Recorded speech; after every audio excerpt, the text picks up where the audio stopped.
It began with a devastating conversation. I confronted my wife, Ayesha, about her affair with my best friend, Adil. To my horror, my own mother excused her actions, saying, "They're grown, let her live for herself." Betrayal burned in my chest. The person I trusted most, my mother, dismissed my pain. Rage, disbelief, and humiliation collided inside me.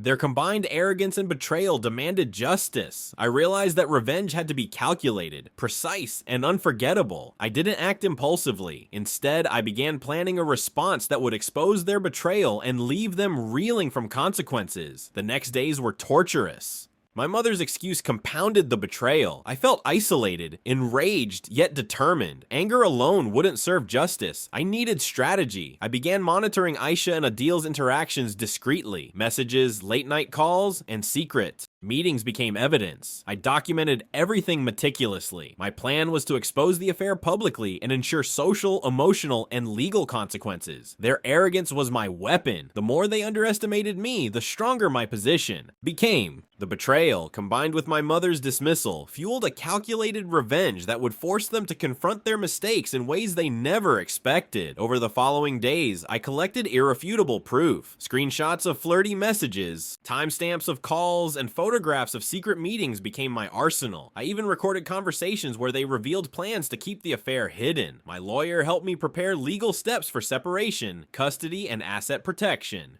Meanwhile, I observed them carefully, noting every slip and careless action. Their overconfidence, combined with my mother's excuses, made them reckless. Every secret meeting, every hidden plan strengthened my case. Their betrayal had created the perfect opportunity for strategic exposure. The meticulous gathering of evidence ensured that their actions couldn't be denied or minimized. I continued watching quietly, letting their arrogance work against them. Ayesha and Adil assumed secrecy shielded them. They underestimated my patience. Each interaction added to my growing archive of evidence. The more they flaunted their affair, the stronger my position became. My mother's dismissive attitude, meant to protect them, inadvertently highlighted their lack of accountability. Their arrogance would make the eventual exposure more humiliating. Patience became my ally. I didn't confront them immediately. I waited for the right moment. Their confidence was a trap I had set. When the time came, the betrayal they thought hidden would explode publicly, leaving them powerless. I invited Ayesha and Adil under the guise of casual conversation. Calmly, I revealed the evidence, messages, photographs, and recordings. Their confident smirks faltered instantly. "I see how much trust you've shattered," I said quietly.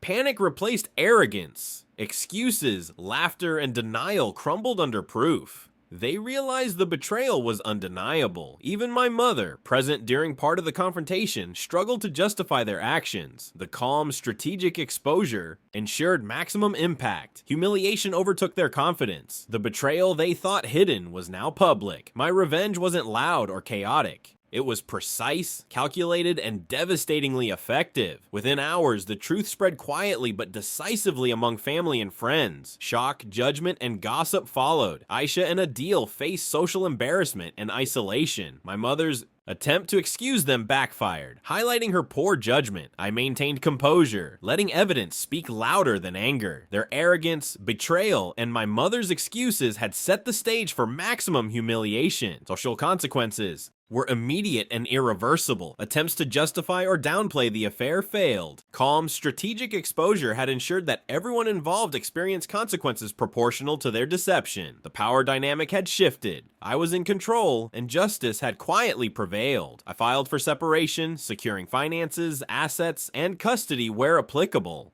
Ayesha and Adil attempted negotiation and manipulation, but my evidence was overwhelming. Even my mother couldn't prevent accountability. The affair and its documentation ensured that legal and social consequences were unavoidable. My revenge was methodical. Patience, observation, and evidence worked better than impulsive anger. Their betrayal had real-world consequences beyond emotional pain. By combining strategy, law, and social exposure, I ensured the humiliation and loss were complete. The arrogance that had fueled the affair and my mother's dismissal became the foundation of their downfall. Friends, family, and acquaintances quickly learned the truth. Ayesha and Adil faced criticism, isolation, and loss of credibility. My mother, once dismissive, faced scrutiny for excusing their behavior. Meanwhile, I maintained calm and dignity, contrasting sharply with their panic and regret. They had assumed secrecy and dismissive protection would shield them. Instead, their arrogance and betrayal resulted in permanent social consequences. Their actions, once hidden, were now public and undeniable.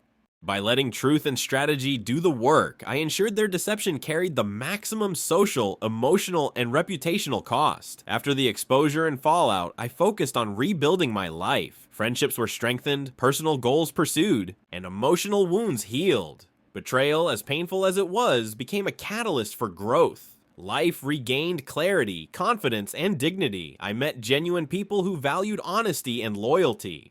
Meanwhile, Ayesha and Adil faced social shame and regret, while my mother had to reflect on her poor judgment. Strategic revenge restored my peace and reputation. The calculated response ensured I reclaimed control, proving that patience and planning are stronger than impulsive retaliation. The betrayal and my mother's excuse taught me the power of strategic action. Revenge doesn't require chaos. It requires patience, observation, and undeniable evidence. Ayesha and Adil lost credibility, relationships, and social respect while I preserved mine. Even my mother learned that excuses cannot shield wrongdoing. Calculated, methodical exposure delivers justice, dignity, and long-term satisfaction. Today, I focus on growth, integrity, and meaningful connections. The ultimate lesson: betrayal and excuses can be countered with strategy and patience. The year-step humiliation and accountability of those who wronged me reaffirmed that justice is far more powerful when precise.